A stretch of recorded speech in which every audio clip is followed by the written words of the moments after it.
E aí, pensa numa cena. Em pleno carnaval, uma escola de samba faz uma homenagem gigante a um presidente da República e, de repente, a estátua dele despenca. O que isso significa?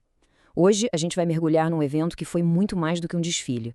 Foi um retrato tenso do Brasil, misturando arte, muita política e um simbolismo, olha, fortíssimo. Então, vamos lá. A grande questão que ficou no ar foi essa. O que aconteceu ali foi só um acidente, um problema técnico, ou era algo mais, um tipo de presságio? Essa pergunta deu início a uma discussão que tomou conta do país. Para a gente entender o tamanho da polêmica, primeiro precisamos voltar para o momento exato. O momento em que Acadêmicos de Niterói virou notícia não pela sua performance, mas por essa queda que parou a internet. E o vídeo era impactante, né? A imagem daquela escultura imensa do presidente vindo abaixo, isso se espalhou como fogo. Em poucas horas, estava em todos os celulares, e cada um já tinha uma teoria diferente sobre o que aquilo queria dizer. E aqui a história fica ainda mais interessante, porque não foi só uma queda, foram duas. A primeira, literal, foi a da estátua, que todo mundo viu. Mas teve também a segunda queda, a da escola na competição, o rebaixamento para a Série Ouro. E as duas coisas, como a gente vai ver, estão totalmente conectadas. Bom, uma escola veio ao público e disse: calma, gente, não foi acidente. A explicação oficial é que a manobra foi totalmente planejada, o carro era alto demais e, para passar de volta para o barracão por baixo de viadutos e fios, eles precisavam tombar a escultura de propósito.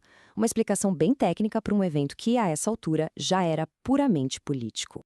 Só que essa explicação técnica, claro, não convenceu todo mundo. Por quê?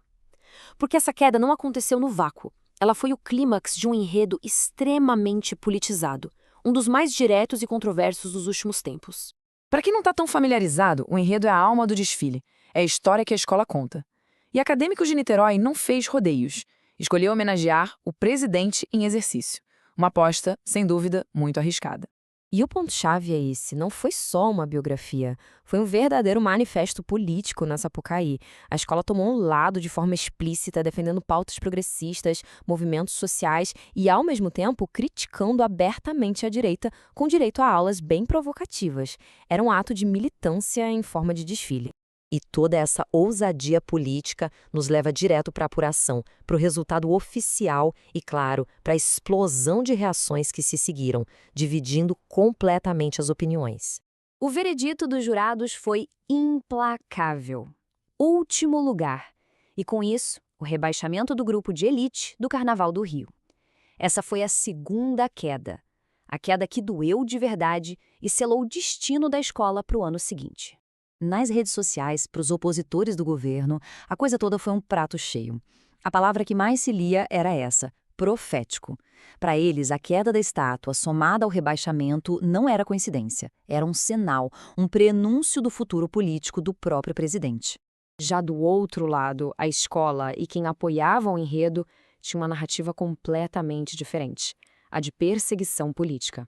A ideia de que o resultado foi injusto, uma punição por terem levado uma mensagem tão corajosa e politizada para a avenida. E essas duas reações tão opostas, a de profecia contra a de perseguição, não surgiram do nada.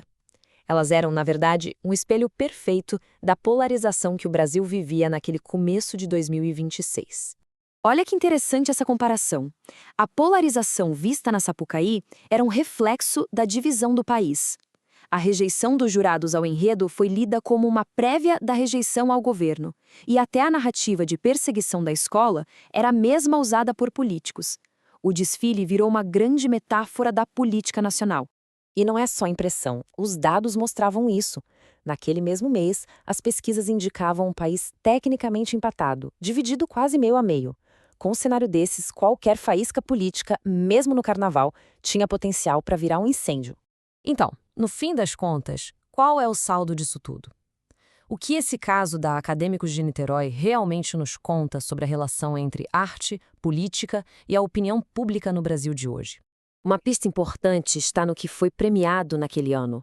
Enquanto as escolas campeãs falaram de cultura brasileira, de história, de religiosidade, temas que tendem a unir, a Niterói, com sua militância política direta e personalista, foi rebaixada. Isso diz muito sobre o que os jurados, e talvez o público, queriam ver.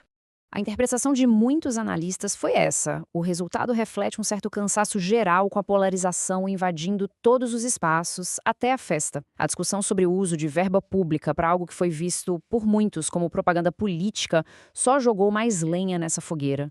E no final, a saga da Acadêmicos de Niterói deixa no ar essa pergunta que é gigante. O papel da arte, especialmente uma arte popular como o carnaval, é servir a uma causa política ou à cultura de forma mais ampla? Uma questão que, com certeza, continua ecoando muito tempo depois do fim do desfile.